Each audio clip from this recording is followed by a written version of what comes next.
sense, but it's not merely a sexual preference, right? It's a sexual preference that is a deeply personal issue. Okay? It's not like the preference I have for chocolate ice cream. Right? I mean, let's say we have a buffet here and I love chocolate ice cream. Actually, I don't, but it's an allergy. And there's no chocolate ice cream. It does not mean that I'm not going to have the fruit salad or the custard. But not so with sexual preference. Okay? Sexual preference in homosexuality is a deeply personal issue. It affects you at every level. It's what has psychosomatic effects. You're physically and psychologically conditioned to respond a certain way, and if you don't, it becomes deeply traumatic. Okay? Now, but you see, the reason why these two are actually issues is because it's a moral matter. Are we okay with that? Now, we were having this side conversation where talking about psychologists and psychologists' position on homosexuality. It used to be seen as an a deviation. I was thinking of something that starts with A. Anomaly. Yes, anomaly earlier, but now it's just it's a pattern. It's a spectrum. In fact, most people use the word sexual spectrums. Okay. The reason why they do that, and I was sharing, was psychology is a descriptive discipline. Okay? Science is only concerned with standard deviations. That's all science can go. Science is not a prescriptive discipline.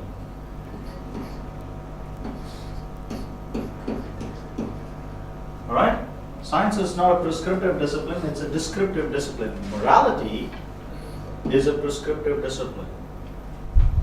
Right? So when you begin to ask the question of why is this affecting me or us or the society, you're asking a prescriptive question. Now, it's a moral matter because it's a spiritual matter. Now that's a bridge. That's a little difficult to establish, but it's possible to do. So let me help you to do that. Why is moral matter a spiritual matter? Remember, we said purpose is a matter of design. Right? Right, we said that, correct? It's not a matter of ability, but it's a matter of design. Now, what is design conditioned upon? Design is conditioned upon intention. Not just the designer, but intention. You see, to have design without intention is an accident. Right? Which is why for accidents we say, well, I didn't intend for it to be that way. And our intention is conditioned on a person. Or mind. Where there is no mind, there will be no intention. Where there is no intention, there will be no design. Where there is no design, there will be no purpose. The ultimate person-mind equation in any worldview is the Trinity.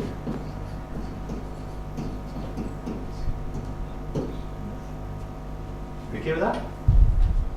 You can take any worldview. The ultimate personal mind combination does not come in any worldview except the triune God. Are you okay with that? So if you take a Judeo-Christian worldview out, you don't have this connection. Even if you speak of Islam, intention and purpose are disconnected. Because God creates one person or a particular people group one way, and then He creates another person another way. He is equally responsible for leading and misleading. Which means this intention is devious at best, disastrous at worst.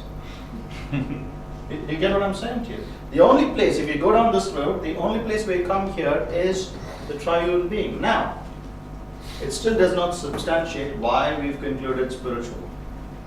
So let's take one step more from here. If you ask the question, what is man? What do you think the possible answers can be? random collocation of matter. Okay, if it's random co-location of matter atoms, would purpose matter? Is purpose even possible? No. Okay, now wait. You have to continue this conversation in the light of what we've just concluded. This whole idea of random co-location does not give, it is not possible within this scheme, right? Man is somehow created by God. Sorry? Man. What is man? It can be defined only in the way of. Yeah, that's the process. How? It's not what. If you go from here, then it depends on what the Trinity intended it for man. No, that's purpose. That's not what. Remember my question. What is man? Okay, the body and spirit. Can we say Man. that? Continue. Tell me, what is man? Man is a being. Okay, that's a good place to begin. He's not a doing, he's a being. He's a being. What kind of being? What kind of being is God? Is man a sexual being? No, he's a God's creation. Physical being. physical. Is God is a physical being? I was trying to draw it by contrast. Let's say God Spiritual. and man. Both are beings, right? Biological being. Is man only a biological being? Biological, spiritual. See, God. Okay, that is not biological. Spiritual. Spiritual and man. God is a spiritual being, but man is physical or matter and spiritual. Man is the only creature who is physical spiritual. What is man? Man is a physical spiritual being. Which is why man is the only creature who can relate to God, who is spirit, and is the only creature who can relate to creation, because he's matter. You take man out of the equation, you will not find that fill the earth and subdue it. Does this make sense?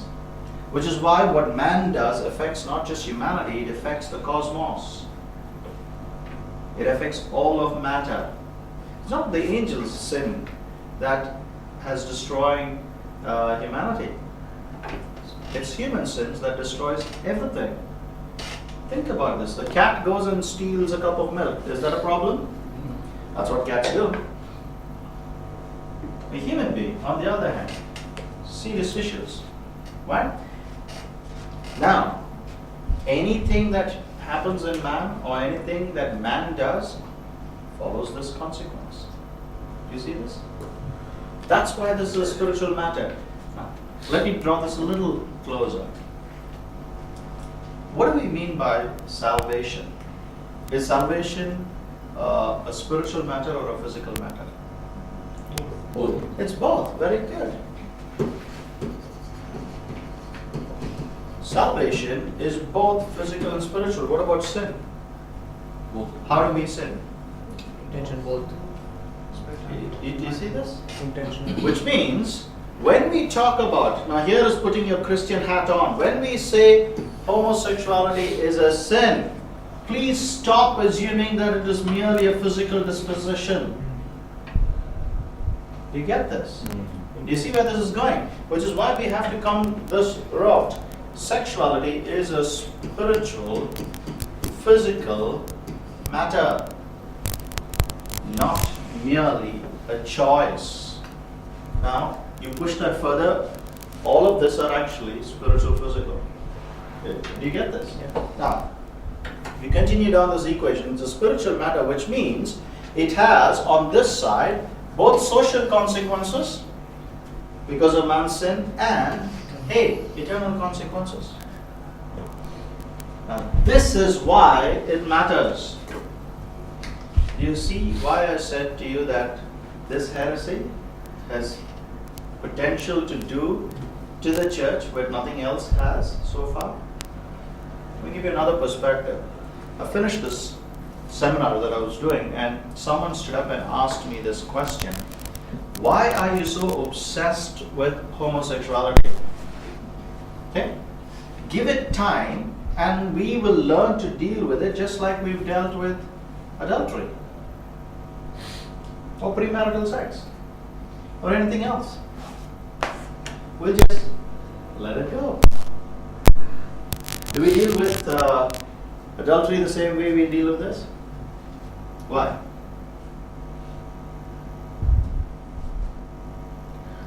To become more common. We should actually. We should. Thank you very much. I like the prescriptive part of it. See, should and what is are two different things, right? Which is why hypocrisy is a lived reality, not just an imagined problem. Okay, we'll come to that. So here's what I said to that person. I said, I see incredible connections or similarities between Islam and homosexuality. I didn't just get that person's attention, I got the whole audience listening to me. And I said, here's what's happening.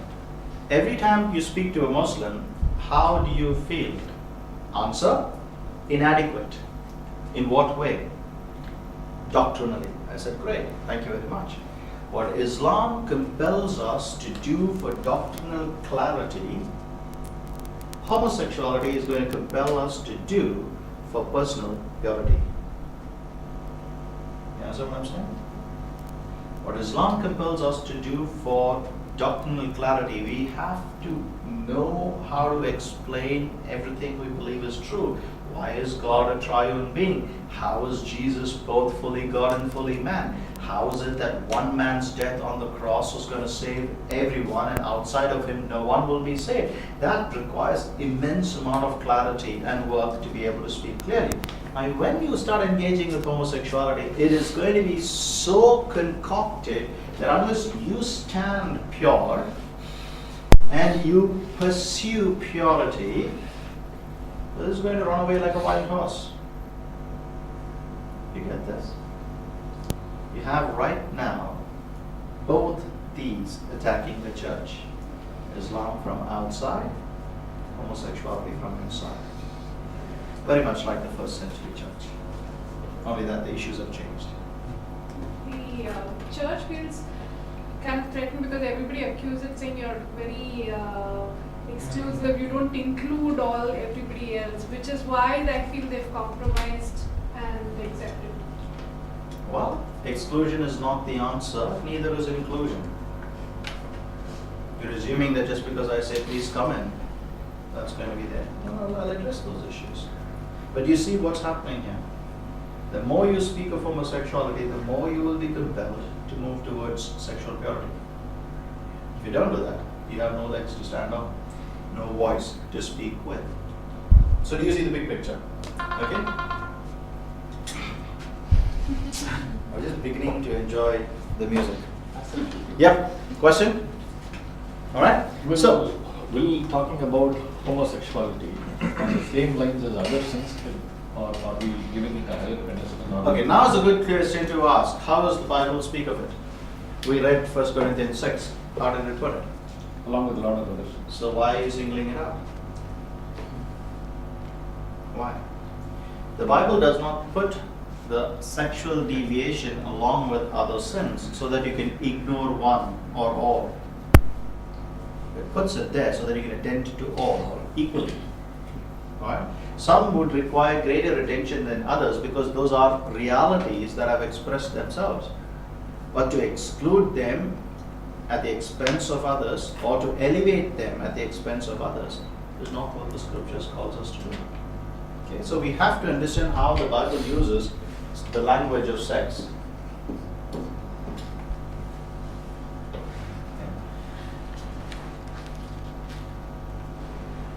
Christopher Ashe, I was thinking of his name. Christopher Ashe, he was part of the Lankan Partnership. Now, Christopher Ashe has written a book called Sex in the Service of God, in which he discusses the theology of sex and what sexuality was meant to be and is and how it gets perverted and all of that stuff. So there's a good book to go through. I think it's 600 pages, 800. None of these people know how to write books in 2 pages. So if this is the spectrum, okay, if this is how we have to deal with this, the question we need to ask ourselves is why is any idea, the idea of homosexuality included, why is this idea important? Why are interpretations important? See, ideas are important because if there are no ideas, we will stagnate. Without an idea, a human being will die. Ideas are reflections of what we saw earlier, of the ultimate reality of a spiritual being who is mindful of all things. Remember? That's where we ended, right? If God is spirit and he is intentionally pursuing things, then he's a spiritual being who's mindful of all things. So to love God with all our minds is not merely a matter of what we do, it's a matter of who we are. Ideas are important. See, they say ideas have consequences. One of the consequences of not having ideas is that you will stagnate. The other side, ideas are important because as you think, so you become. In terms of spiritual battles, every battle you fight is either won or lost in the mind. It's only played out after that in the body. You think you're not going to make it, you give up, and then you just continue living in that lifestyle that you're doing. You think you need to do something and you violate everything, that's exactly how you're going to do it. Or you think that you have to honor and that's how you live. Which is why Paul would say, take every thought captive and bring it to subjection, especially the thoughts that raise itself against the Lordship of the Lord Jesus Christ, and bring it to subjection to Him. Because as we think, so we live. Which means, if you connect those two dots, ideas and interpretation. Remember I said earlier that you can use any of these texts that we looked at, and we saw how that might connect back to condoning, not condemning. See, interpretation is an exercise which is conditioned by the idea. Okay?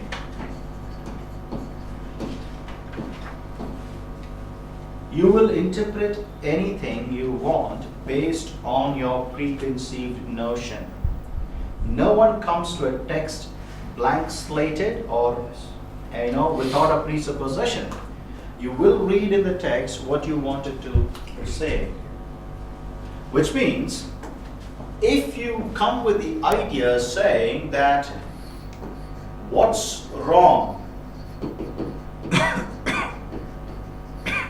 how do you think you're going to interpret the text? Nothing's wrong. At least nothing that matters. You see the trouble here now?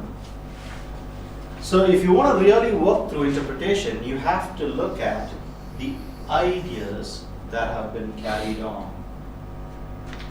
To come to a text without that. I mean, look at us. We picked these texts like this. What was our idea? Because they're different. Exactly. Because we believe that these texts plainly speak into the situation, and it was very upsetting to be told that it doesn't. Never underestimate the power of how ideas condition interpretations, or in this sense, intention.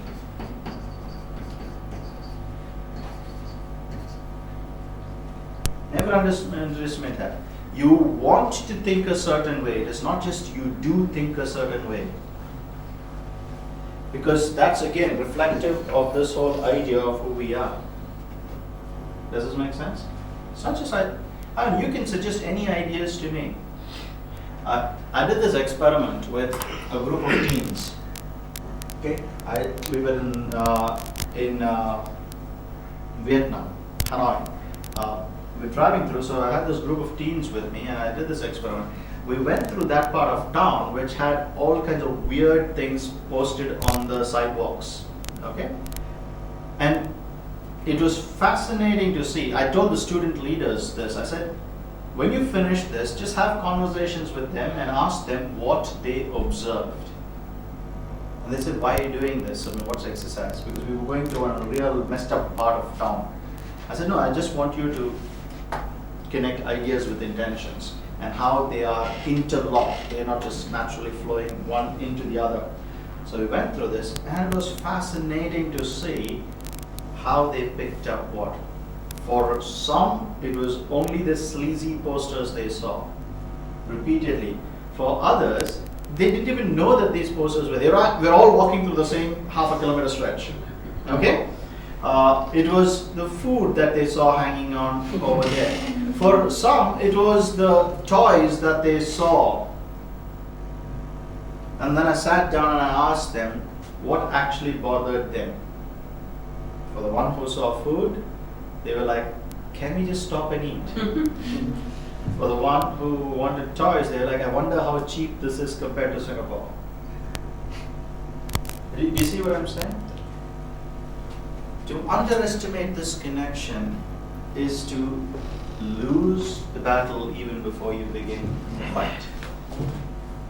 Don't do that. It happens to us as well. I mean, I've been asked this question repeatedly. Why is it we keep doing the same things over and over again? Isn't God able to help? Sure, He can. Do you want to? Uncritically, we say yes, but critically, actually, no. That's where a little bit of psychology helps. You begin to appreciate what we hold on to dearly. So, to look at these connections between ideas and interpretations and intentions, they become very important. Now, why is all of this crucial? Why is ideas and interpretations or intentions crucial? Why do they matter? They don't matter for ideas' sake. They don't matter for intention's sake or interpretation's sake. These things matter because people matter.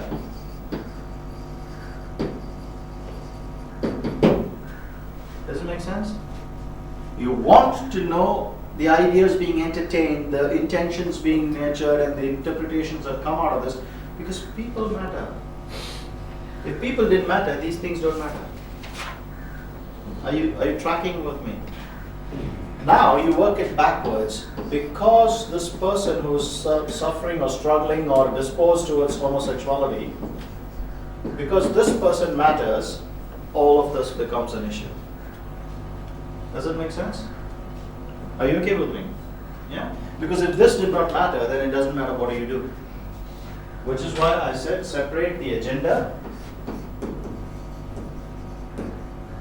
from the issue. And here's something for those of you who are involved in a much larger scheme of ministry and not just personal engagement. Never make the issue the agenda. If you make the issue the agenda, you lose the person. You understand what I'm saying to you? Never ever do that. And that's something, if we're not careful, we are naturally prone to doing. Because the agenda invariably is about what we would like.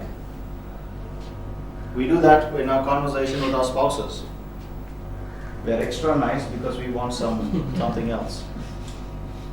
It makes you the most devious person.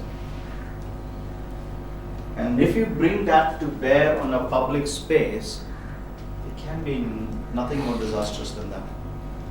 So, word of caution, never make the issue the agenda. It's not. There is a way we structure agendas, but then there is a way we deal with issues. And to confuse the two is to quote disaster. You give an example, just to clarify. Are you married? My wife has come today. Bad choice of examples. So maybe I should be asking her and not you. Maybe an example from ministry point of view, that's why. Are you suggesting marriage is not ministry? Think carefully. I'm still waiting for the answer. Oh. Are you suggesting that marriage is not ministry? It is. It is. So I'll choose from Ministry of ministry. Reconciliation. If you have any mercy on me. Because we are involved in youth ministry and you said this and it sort of stuck in my head, I just want to clarify. Okay, now I'm trying to run back 100 miles because I've already concluded on the analogy which you don't want me to give. So let me backtrack over here. Just take the same example of homosexuality, and you're dealing with a group of teens. Okay? You got them into the room and you say, I want to speak to you about homosexuality. Now that's making an issue the agenda. You got the same group together and you said to them, I want to talk to you about your sexuality. That's an issue and it stays with it. Does it make sense? Now you brought a group of teenagers together who had struggling with homosexuality. And you say to them, I want to speak to you about homosexuality. That's an agenda. You got the group together and you said to them, I want to speak to you about nurturing right sexual desires. That's an issue. In other words, the agenda distances the person from what you're talking about. It makes it a-personal, not non-personal, a-personal. Right? The issue is always personal. So to confuse these two is that you take the person, literally the conversation we were having, if you notice my conclusion, what was my conclusion? I said, you're so concerned about this non-existent abstract society, you don't care about me, the individual, the person. That's what's going to happen. Did you get this? So when you're dealing with people, avoiding labels is a good way to avoid this being collapsed. Here's the trouble. So how am I going to let others know we're going to have this talk? That's a marketing problem. That's where this collapsing happens. The moment you want to promote this or publicize this, you inevitably make it an agenda. So, word of caution, if this is something that is close to the heart of people you're dealing with, deal with them. And if it needs to go beyond that, then take something that reflects the positive side. If you noticed, I rephrased this as the sanctity of sexuality. Now, I could have very well put homosexuality. None of you would have disagreed with me. But that's how I practice this distance. If you want to present it in the public space, present it in positive light and deal with the issues, and that gives you space to do it and do it well. If you present it as homosexuality is a social evil, well, I'll have two kinds of people who come and attend. Everyone who agrees with me and people who are livid at my statement. And how do you think they're going to leave? Everybody's agreed with me, will applaud for me. People who are livid will basically spite and leave. Have we done anything? Of course, we want to increase the rift between those who agree and those who don't. Not useful. Make sense? Alright? Shall I go to the marriage analogy? Alright? So, remember this, we do not come to any conversation blank slated. I said that. Because people invariably say, it's my life, let me be. Okay? Now that's almost always how you start the conversation if you're on the defensive. Just let me be, right? I mean, why do you want to interfere? But we have to agree that to let someone be is not the right thing I would do if I cared for them. That's why you want to get engaged. Take any example. Take any person who is struggling. Okay? If you knew I was struggling and you did not do anything, that's one thing you do. Just don't do anything. The other is be Job's friends, accuse. Okay? The other is solidarity. Okay? I stand with you. Doesn't matter what you're going through. I'll stand with you. Alright? The other is, let's change this did not do anything to apathy. Okay? I can be apathetic, I can accuse, I can be someone who stands with you and express solidarity to you, and then I can stay there and I can help. Okay? Now tell me this. Supposing I was apathetic towards you, how would you feel? You don't care. Yeah, that's what I am, but how would you feel? Rejected. Okay, you feel rejected. Not heard. Sorry? Not heard. Not heard, don't care. Not heard. Of or from. Okay? What about if I stand and accuse you? How would you feel? Hatred. Hate. Okay? Resentful. Resentful.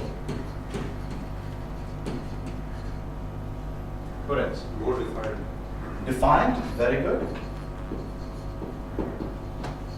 And yeah, maybe sever the relationship also. Okay? No longer. Okay, separation.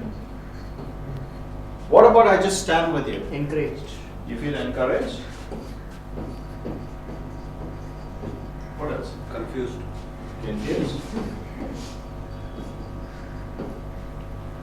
What else? What if I step up and help you? Love. Love. What else? Now, from my perspective, which would demand most from me Helping. and which will demand least from me? Empathy. So if I actually cared for you, what should I be doing? Helping. Help. But you see, the exact opposite is the case when you say it's my life, let me be. Do you see how myopic that statement is? You're actually telling me it's my life, please get in and help me. Or stand with me. Please don't be indifferent to me, worse still, stand there and accuse me. You understand this? I mean, it might come through, here's listening, this is the art of listening. It might come through as saying, please, mind your own business. And you'll say, that's exactly what I'm doing. I'm minding my business by stepping into your space. But you need to help them see that. Does this make sense? Yeah. When somebody is trying to help you, it may feel as if they're trying to accuse you. Alright, that's great. Hell will appear to be that way. So what is it that now you have to do? If when you step in to help someone, they feel like you're accusing them, what do? Don't rush. Okay.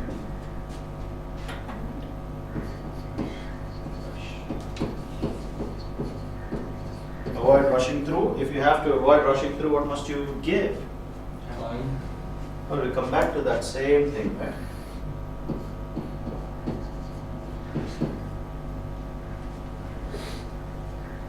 Dealing with people takes time, but then all worthwhile undertakings take time. So it's your choice. Is it worth it? Does that make sense? There's no shortcut. There's no shortcuts to evangelism. It doesn't matter which issue you take. You might finish your training in 2 weeks. Well, that's just basically going and looking at the cover of a book, not even buying it. Okay? Well, when we had 3 weeks, it was like going and buying the book. So, it takes time. There's nothing about people that comes without time. How much more if it has to do with people being reached for the Lord?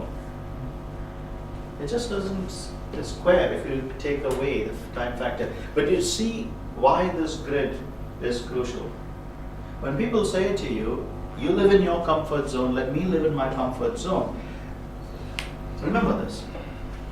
When we say solidarity, it's important for us to stand with people.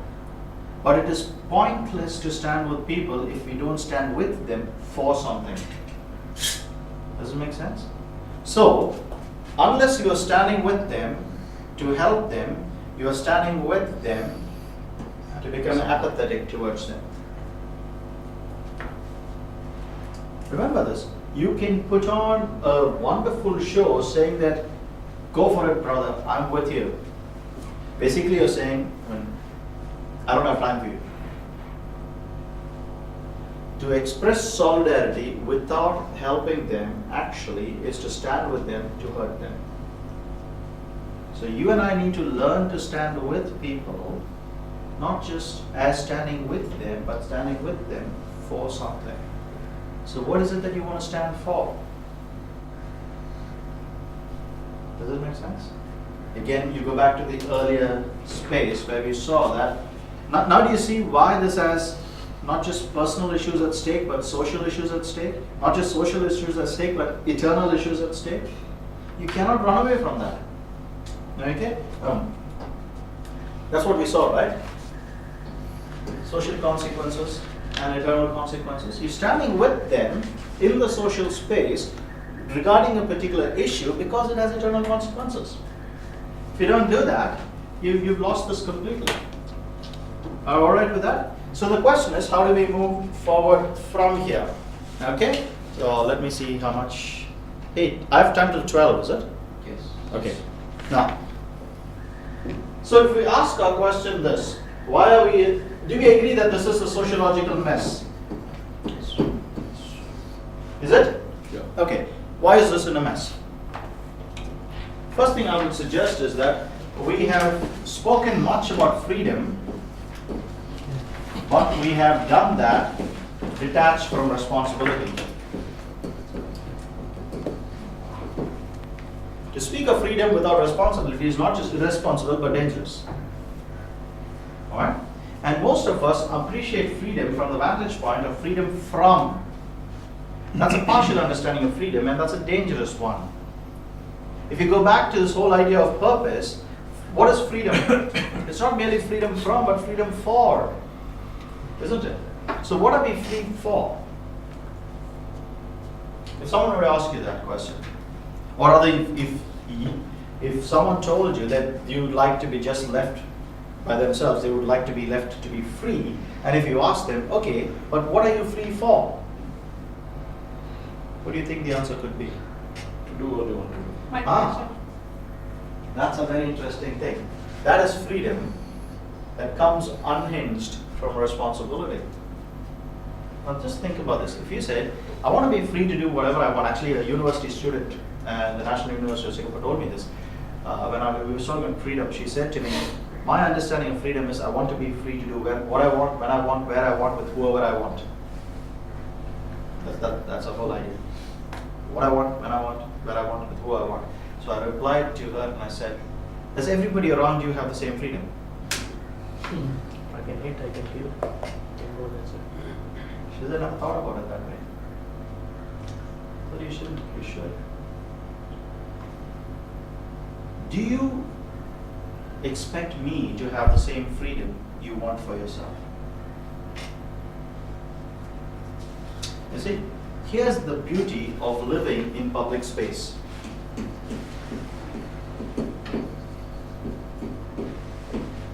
Freedom is never pure, but it is always true. Freedom is never pure freedom. Let me do whatever I want to is the idea that comes from pure freedom, which assumes that I know what I want to and I can what I want to. That's pure freedom. But in social spaces, freedom is never pure freedom, it's true freedom. Your freedom is guarded by mine as much as you guard mine. Let me give you an example from scriptures. You know the 10 Commandments, right? Yes? No? Okay, you know where it comes in the Bible? Yeah. Yeah. Okay. Where? Exodus. Exodus 20. Oh, that's so wonderful. Such a relief to know that it actually comes in the Bible. Okay. Quiz time. Shall we? And there's silence. Yeah. What's the first commandment? Love the Lord with all your heart and all your. Love the God with all your and all your. Okay, that doesn't sound very nice. I am your Lord God. Alright, you can either open to Exodus 20 or Deuteronomy 5. Tell me what's the first commandment. Okay, You shall not summarize have it. You shall not Who You do will you- have no other gods before. Okay, summarize it. Who is the beneficiary of the first commandment? We. People.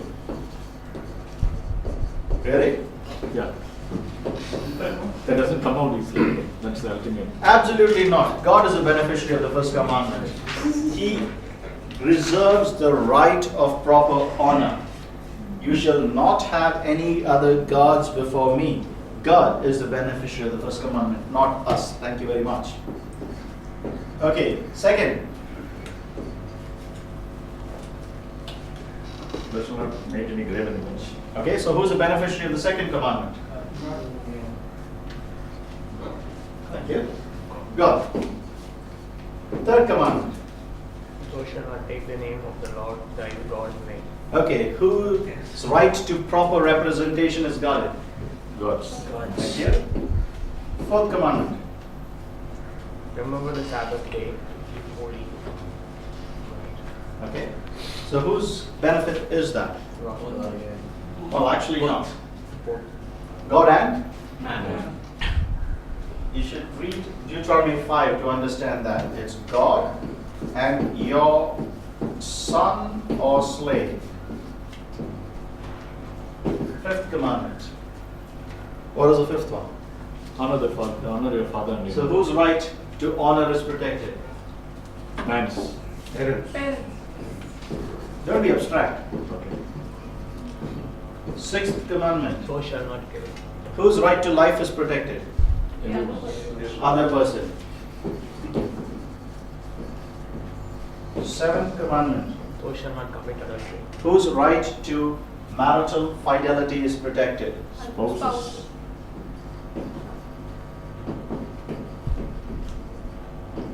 Eighth commandment. So shall not steal. Whose right to property is protected?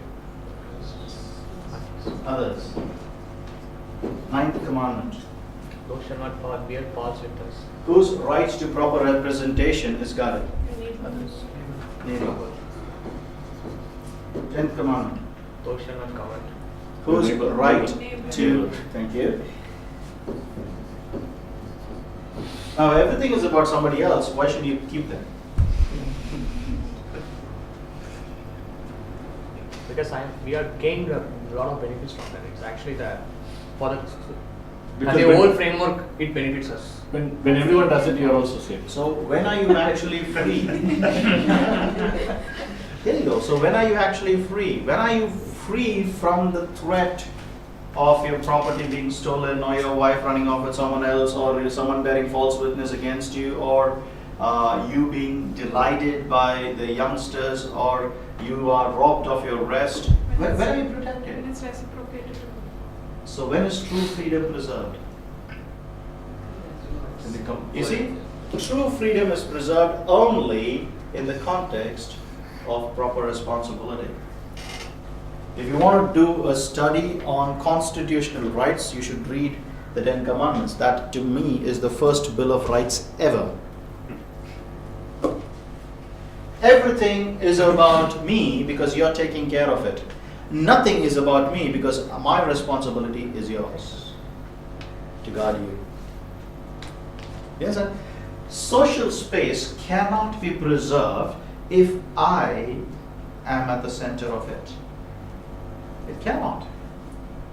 Private space will be violated if I am at the center of the social space. It is impossible to build a society if you do not follow with the whole idea of love others as yourself. You cannot.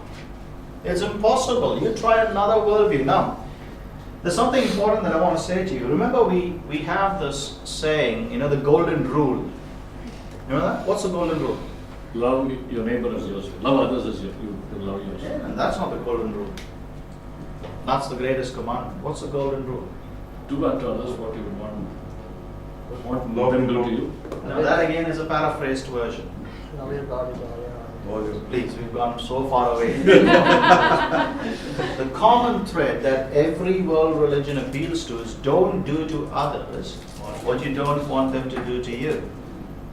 Now that is an unlivable position. What if I love the idea of suicide?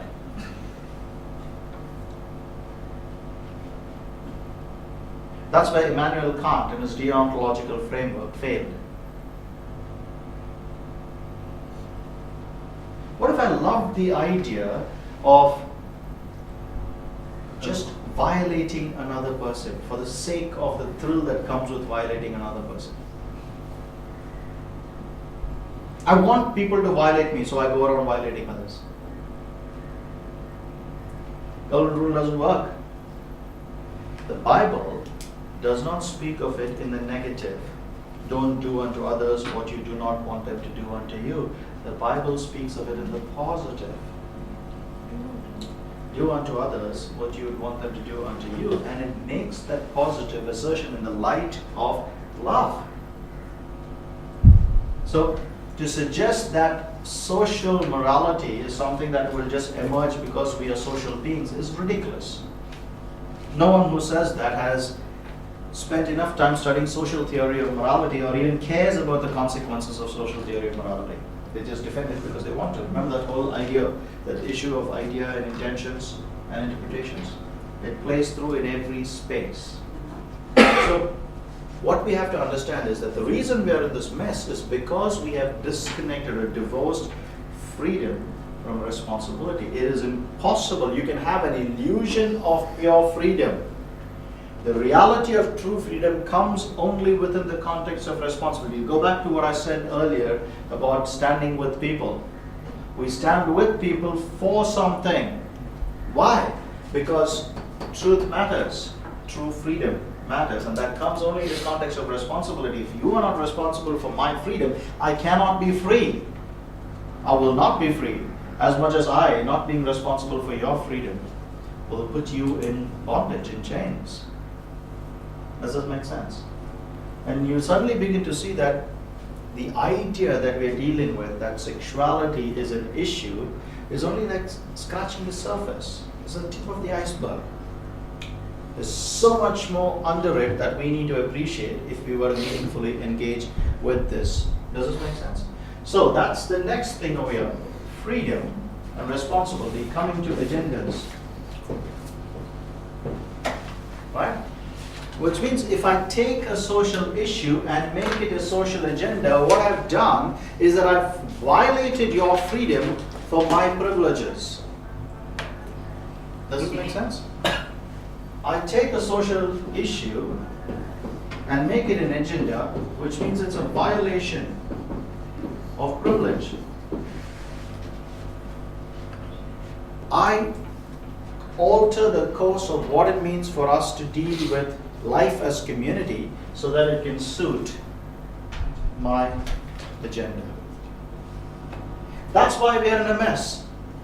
In one sense, we retract, both individually because it's my freedom, or collectively because, hey, it's your life, or we manipulate. And the church, in many ways, is very close to doing this manipulation.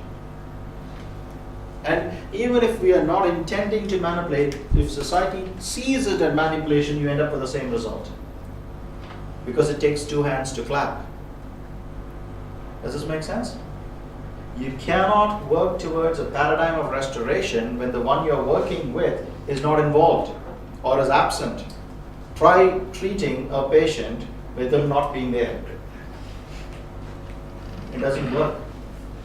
Does this make sense? I mean, if you're able to think of these two things, the whole abdication of freedom or the manipulation of that, you will see why we are in this mess. So, how do we move from here? Also, Go ahead. sometimes the church also goes the other extreme because I want to avoid the manipulation or the agenda. What do we end up with? I'm being inclusive of all the other ideas. Tomorrow when we look at pluralism, we'll look at the difference between being inclusive of persons and being inclusive of ideas. Okay? The simple distinction is very simply this. If you're inclusive of ideas, you do that at the destruction of persons. If you are inclusive of persons, you will be very rigorous about your ideas. Going back to what we saw earlier, because of this connection. Right? So, For a church to say we just want to be inclusive, all you're saying is that I want you to think well of me. Yeah.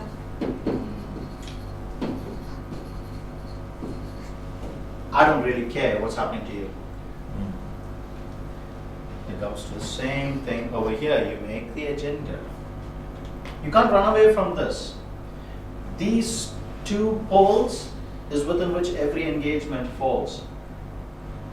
To have a counter perspective, you have to appreciate these two. If you don't, this, irrespective of how good your intentions are, this is where you're going to end up. Does it make sense? Yeah? And you think about it, you'll begin to see, that's the beauty of the incarnation. If sin was merely an idea which could be overcome by a suggestion, why the incarnation? Right? If sin was merely an idea that could be overcome by a suggestion, why the incarnation? You will see that none of this fits that perspective. Where we think that, let's get the right words out in the right order, in the right font size, in the right publication, and it will be sorted out. It will not. It will give you the next problem to deal with. Okay? We've got 15 minutes, so are you all right with this? Yeah. Okay? So here, let me give you some paradigms to consider now. The first paradigm is the whole, remember we spoke about sexuality, right?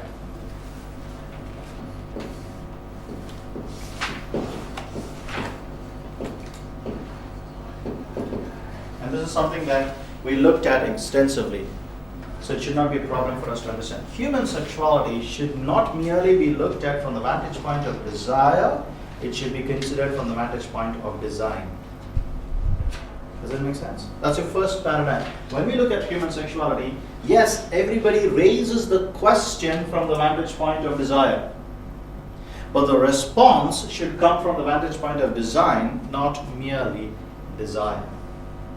We look at the first one, which is where we now look at what does the Bible say for sexuality, not against sexuality. Do not get into this debate about what the Bible says against sexuality before you appreciate what the Bible says for sexuality. Why did God create us as male and female? Procreate. Sexual relationship.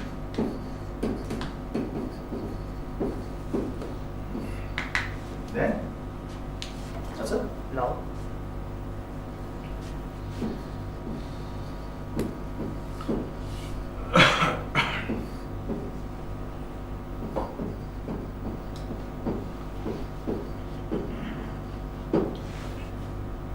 3 distinct things you will see in the Genesis narrative about marriage. First, it is not for us to be good for us to be alone. Companionship is key, and I'll show you how all 3 connect to the Trinity. Second, the first command is not you shall have no other gods before me. The first commandment is to be fruitful and multiply. Okay, that's the first command. Because that was not violated, you had many more to follow. Procreation is at the very core of what it means to be human. Okay? Now, I want you to follow the narrative very carefully over here. How did God conclude with each species? This is good. He concluded as good, and what led to that conclusion?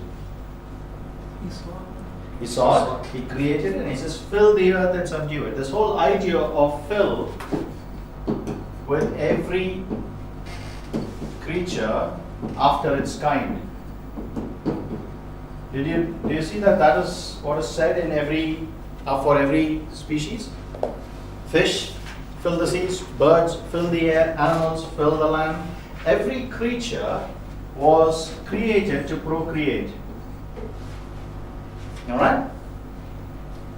Human beings were also created to procreate with the functional responsibility to reign. Which means the distinction between creatures of the pure matter and creatures of the matter-spirit combination, which is us. The distinction is this.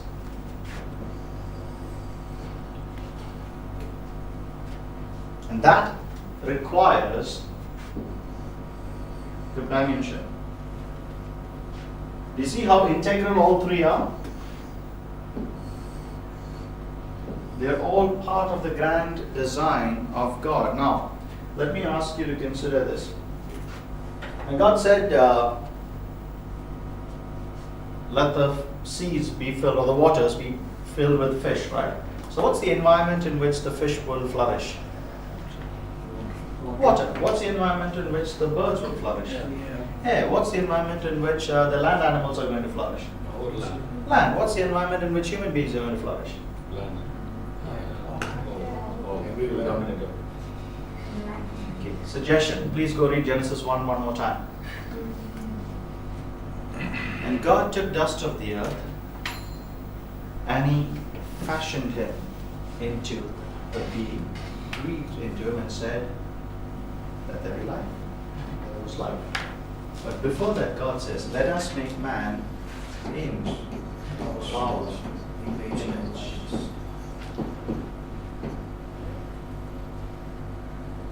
He said, let the waters be filled with fish. Let the air be filled with birds. Let the land be filled with animals. Let us create man in our image. What's the environment in which you and I will flourish? The word.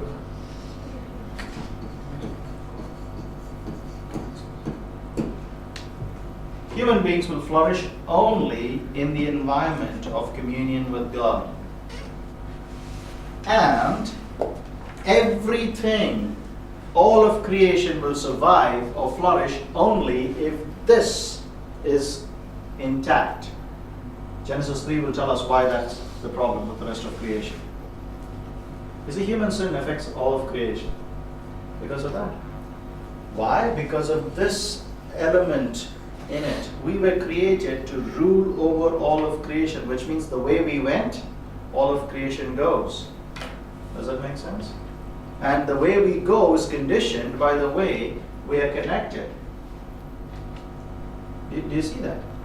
We are created to flourish in God. Outside of God, we will perish.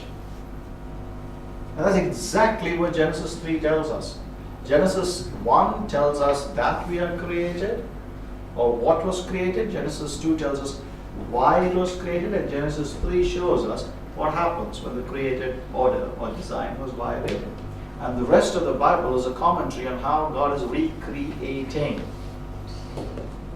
That's the rest of the scriptures. So our sexuality, our whole idea of sexuality should not be seen merely from desire, but from design. And you have to connect this whole thing. That's where you begin. So what was sexuality for?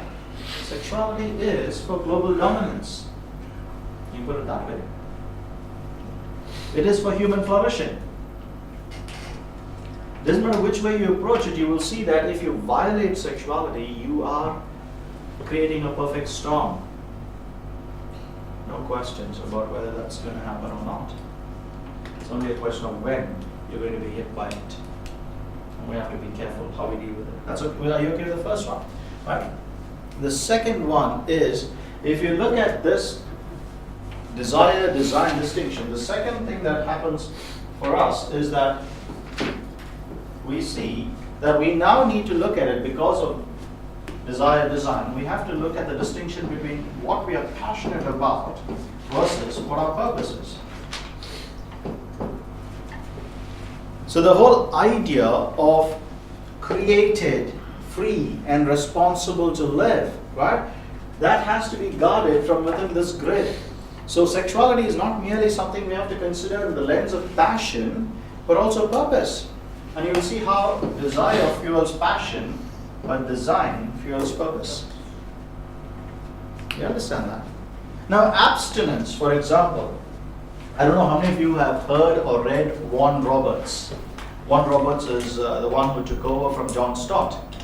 Okay? Now, Warren Roberts is celibate, but he was a struggling homosexual. And And the reason he's celibate is because he does not want to consummate his sexual passion devoid of the purpose of his sexuality.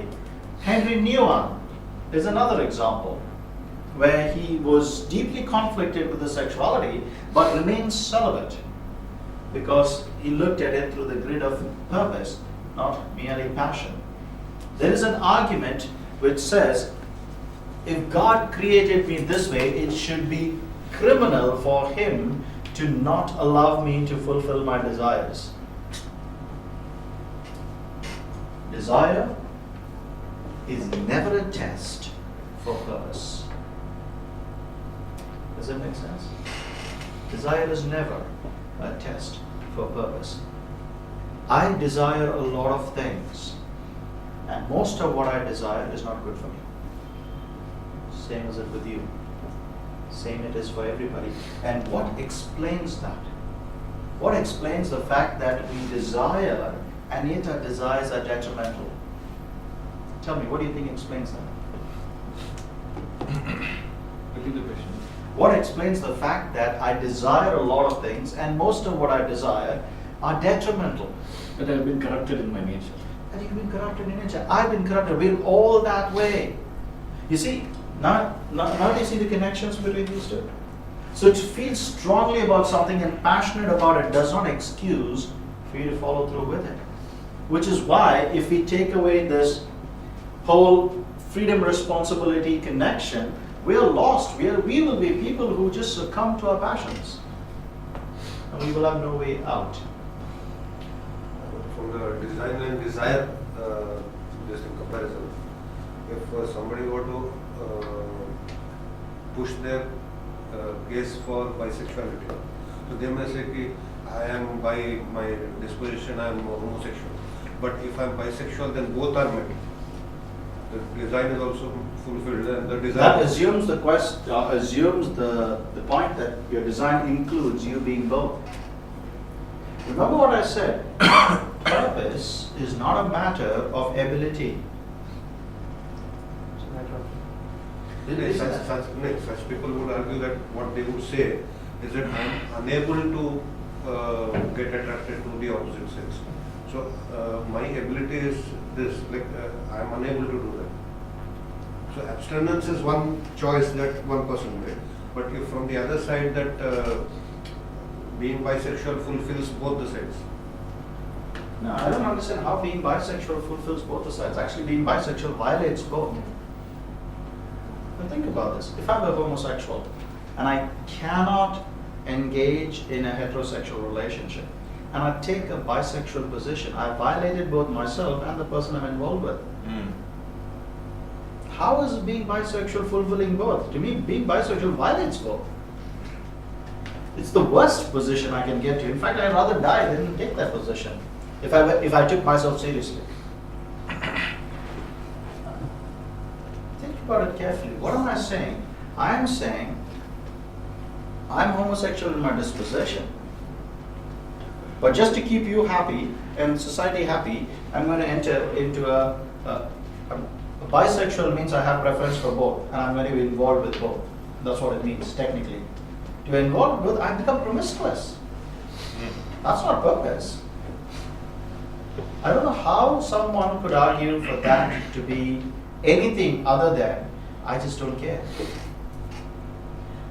For design, an argument that a lot of people give is that there are some animals or things which are homosexual by nature. So if design is what you're arguing, then how come those are created? Yeah, it only tells you that we are of different design. I'm not an amoeba, I'm sorry to disappoint. So to tell me that just because an amoeba is asexual, that I should be, I don't think it cuts it. There's not a single cell in my body that's like amoeba. I think that's a really bad argument. I mean, it collapses distinctions of every kind. But that's an argument which comes up with. Yeah, you should tell them it's bad arguments. I think I'm not sure if it's powerful, but another very popular complaint is like, as per this design, you talk about three things: procreation, companionship, and function. Procreation is not happening all the time. It is companionship. So I think one claim is that they get companionship and that kind of relationship. And you're also not always procreating, and here there is no procreation. Exactly, but here's the thing, this is not for just that one individual, is it? This is not for that one individual, so the question is, where's the trajectory? If this is not just for me, where will this go? And you'll see that it goes to the detriment, not for betterment. Remember this, homosexuality is a parasite.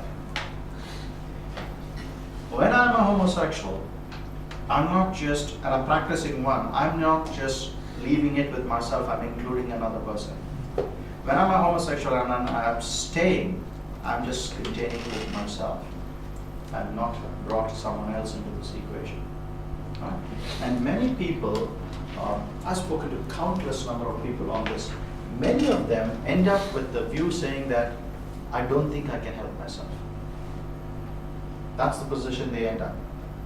It's not that they have concluded, it's not that they have sealed the deal, so to speak. They just feel helpless in that equation. So if you draw a spectrum of people in the grid of homosexuality, on this end of the spectrum, let's say this is on the lower end and this is the high end, okay? On this end of the spectrum, the lower end will be people who are sympathetic and they just say, okay, let everybody be. The next level is the helpless involved, and that is the bulk of the group, and this is the pro practice, and then you have the outer extreme of the pro in the agenda, like the sympathetic on that side. But the bulk of people in the spectrum are the helpless ones. I'm just there. I'm just there. And many of them, there's a study that's done in the US, it hasn't been done elsewhere. Many of them are indoctrinated into affirming this. I mean, boys, when they grow up, they don't like to hang out with girls till there's a hormonal change. And if you tell a boy at that stage that, oh, you don't like girls because you're gay, what is it going to do? Remember this, ideas have serious consequences. I don't like Mikhail Foucault because of his position on deconstruction, but he was onto something significant when he said that meaning is that which we do with words, especially those in power. And so his idea of meaning is a power game. Now, I've seen this happen many times. You look at a kid and you keep saying to that kid, oh, you're an idiot, you're an idiot, you're an idiot. What is that child going to grow up Believing he's an idiot. mixed? It's almost like a self-fulfilling prophecy. That's exactly what we're doing with many of our young people. See, we need clarity in how we present this. And if it has not hit us yet, don't worry, it's just on the corner. Okay, we need a lot of thought going into this. We need to be clear.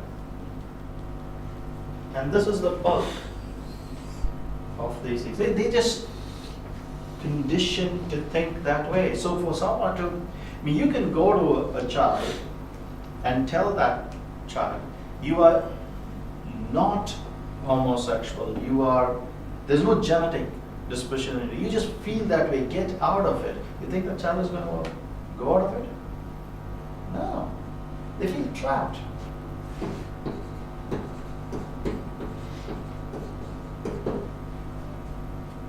No amount of argument is going to help you there.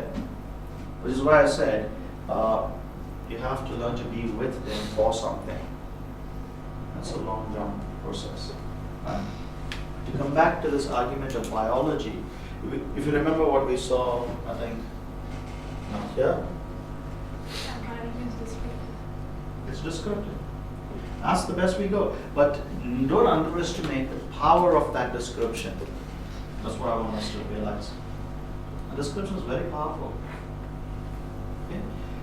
Which means our Sunday school should be teaching a lot more about who we are as opposed to how David killed the lion. I mean, there's one project I'm working on again because I teach a course on gospel and culture. We're doing a study of all the resources that are spent in Sunday school across the churches in Singapore. One of my ex-deans is heading up the project along with, I think, Campus Crusade and a couple of other ministries. So they wrote me in to do some analysis of the systems. The study we did, we found that the Sunday school, that is from when a child is 4 years old to when a child is 14 years old, that 10 years window attracts the most amount of planned, systematic investment across any church in every sphere. And it's the least worth investment. Because once they are out of that, and once they get into junior college or a technical institute or the higher secondary school, they have nothing to do with the faith. We start all over again at that point. I mean, that's why they got me to enroll, because I was dealing with that spectrum. So what have we done so far? What we have done is that we have prepared them to be resistant to the gospel. That's what we're doing. Now, and I'll tell you how it works. Let's say you get annoyed with someone and that person keeps nagging you. Okay? Little doses. Just keep nagging you. What are you going to do when that person finally comes and says something serious to you? Will you ever listen to him? That's exactly what we're doing to our children. We are giving them the good news in the worst possible manner. So when they actually need to understand it, they're completely resistant to it. You know the youth ministry, right? Good for you. Figure out how to deal with it. So, in this bulk of hopeless thing, is celibacy the only option, or? No! See, celibacy is the option at this end. When the person is so ingrained in it and has a disposition for some unexplicable reason, that's the option at this end. This option is restoration. Not just from a biological angle, but from all the spiritual. Yes, yes. We have to stop thinking biology alone or Bible alone. It doesn't work that way. The Bible was given to biological beings. So, if that's anything about it, that should help us consider. So, now, what would give us a frame for this? The frame for this is what I would see as a third point. It's we deal with us, and that's actually the question you raised over here. What do we do with them? We deal with them not merely of what we are, but what we are to become. That's the grid. When you look at someone, you're considering them as to where they are, right? But the grid to engage in, so we don't just, sexuality is not merely a matter of who you are today or what you are today. Dealing with your sexuality has to do with a matter of what you are created to be. Does that make sense? You know, why does celibacy make sense? Why? It makes sense because it is worth that. It's worth that for now because that's the kind of framework that you're putting yourself to receive what is to be. Does it make sense? Yeah? You look at the whole idea of marriage and Jesus' teaching on divorce. What did Jesus say when the Pharisees said, but Moses gave us the permission to divorce? Because of your stubborn heart. Because of your stubborn heart. In other words, is divorce a concession? Actually, no, divorce is a judgment. I don't know if you've seen it from that perspective.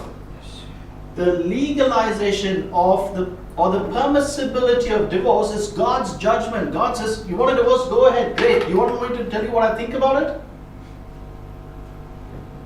I think you've got a very hard heart. Do we see this? Which means we are not merely called to look at people for who they are, we're called to look at people for what they are to become. That's why I said we don't merely stand with people, we stand with people for something. So what is that? In this instance, I would say it really doesn't matter to me what your sexual disposition is.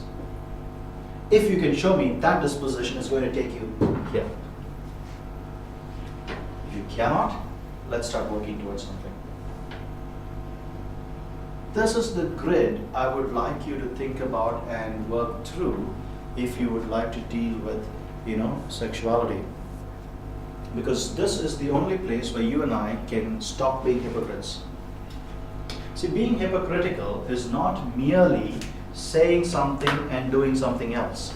That we understand, right? You call a hypocrite because he says something and goes and does something else. There's another kind of hypocrisy which most of us in church are guilty of. The kind of hypocrisy which knows what to do but does not do it. That's hypocrisy too. So, and like I said earlier, homosexuality, the issue of homosexuality is challenging the church to get its act of holiness together. We need to become a people who are reflective of the God who created us. So it's not merely in the argument, there's plenty, and I hope you've got some that we went along with. There's plenty for us to deal with, but that's not what's going to cut it. Proclamation goes on 2 feet, remember? Demonstration and proclamation. We demonstrate that this change is possible. The most powerful apologetic is not merely what we say and who says it. The most powerful apologetic is what we say in the light of who we are becoming. You really want people to believe that change is possible? Show them that you are changing. Being the perfect one giving all the perfect answers is completely useless to the one listening to your answers. But if you're the one who's transparent enough to show people the change that's happening in you, then it becomes a reasonable thing to say, for the gospel is the power of God for salvation of everyone who believes. Do you see why now Paul says first for the Jew? It is not merely a chronological sequence. It was a deeply personal statement. First for the Jew, then for the Gentile. So when he's speaking to the Gentiles, because he was sent as an apostle to the Gentiles, he says, hey, look at me, man. Gospel does change things. Which is why we work in the paradigm of not just what they are dealing with, but who God has called them to be. So we stop being hypocrites. We call a spade a spade. Yes, the church is messing up. Sure, it's messing up. It does not mean God is messed up. In fact, the conclusion that the church is messing up shows you that God has got it right. The reverse is actually what is being evidenced. When we do that, all our effort into going, now you go back and you bring the Bible and says, now do you see why the Bible says that He gave them up over? You brought them to a place where they actually say, oh yeah, really, I can see that. You see, Jesus' comment on divorce and Paul's statement about sexual deviation is actually the same thing. Oh, that's in Romans. You go to Ephesians, you talk about the hardness of their heart which is causing their blindness to see. Then you come to Corinthians and you see how he equates everything. Oh, now you've created a trajectory for them to see. It's quite possible that they would agree with your conclusion because you've helped them journey towards that. Make sense? I'm done. Yes. We have, that's up to Charles. Do we have time? Yes. We have time. Okay, when he says time out, we'll stop. So, I'm going to drink water and I'm going to sit. So, please, go ahead. I don't remember where it is, but there is a reference to effeminate men also. The effeminate is what Paul writes to Timothy, and it's the same word which has been translated as homosexual. But does it have the same meaning or is it a different? It's the meaning simply means that men who behave like women or boys in bed. See, Paul was writing this in a culture where homosexuality is into what we are saying homosexuality today was basically pedophile. The Greek culture, it was You know, for men, they had this disposition of sexually being fulfilled by the exploitation of young boys. That was a culture. So Paul was right. He was bringing, and that's not a Hebraic problem. So he was bringing the Hebraic idea of purity into a Hellenistic culture where that was seen as the norm. So obviously he's going to use words that overlap. Do we see this in English? Yeah, sure, if we had an understanding of the Greco-Roman culture. And now you will see why when the New Testament speaks of Sodom and Gomorrah, it does not use it as a sexual issue. Actually, it doesn't. The reference to Sodom and Gomorrah has a much more severe social issue. Compared to that, you will find the sexual issue paling in comparison. So to misinterpret that as just a hospitality issue is missing the point completely. Why was it at that level? You will see there was abuse at every level of society. It's not excusing it away, it's showing you if you continue this way where you're going to end. So we have to learn to see where those words now make sense. Right? It's not taking away the issue, it's providing a much broader understanding of the issue, and it goes back to that whole thing of this is not private. There's no way this can be private. It has deep social issues. I mean that whole, not that. This whole connection, that's important. To see what goes from merely a sexual preference to eternal consequence. That is the grid that has to be looked or placed on top of any of these texts, and you will see why they write it the way they write it. And lovely to be back in Chennai. Current affairs. Yes, that's current affairs. It's like hot off the press. So here's the lesson for us Christians, and what makes it hard, or rather what gives us, work to do and hard work to do. We have to walk away from quoting Bible verses simply to effect change or to substantiate or justify a position. This is not taking away from the validity of Scripture. This is actually trusting Scripture enough to see that anyone in their right mind would come to conclude the same way the Scripture concludes. And they would call an abomination the same thing the Scripture calls an abomination. Reversing the order is detrimental. Really, I mean, if I went in the beginning, instead of asking those first few questions, if I had gone down this way and then concluded, you would not have said I feel angry. You would not have said I feel upset, I am disappointed, or doubt. You would not have said any of these things. Why? Because you are constantly being reinforced and you see why the Scriptures are saying what it is saying. See, that was exactly what the apostles were doing when they wrote Scripture. There was a context. They did not need to explain the context, but they were explaining why they should conclude a certain way from that context, right? So what we see in Scriptures, in many ways, the prescription is a conclusion, right? So that conclusion cannot become a starting block for us. We have to find a trajectory to get to that conclusion. I hope that what we've done today will help you do that in not just this context, in any context. That's what we should be working towards, and I hope that's what will help us, and help others while we do that. Make sense? Yeah? All done? Back to you, sir. Any more questions? We still have time till 1. So do you want to move? You want me to continue, or you want to pause and then breathe and then come back tomorrow? We'll take a short break. It's up to you. For 5 minutes and get back. Yeah. So.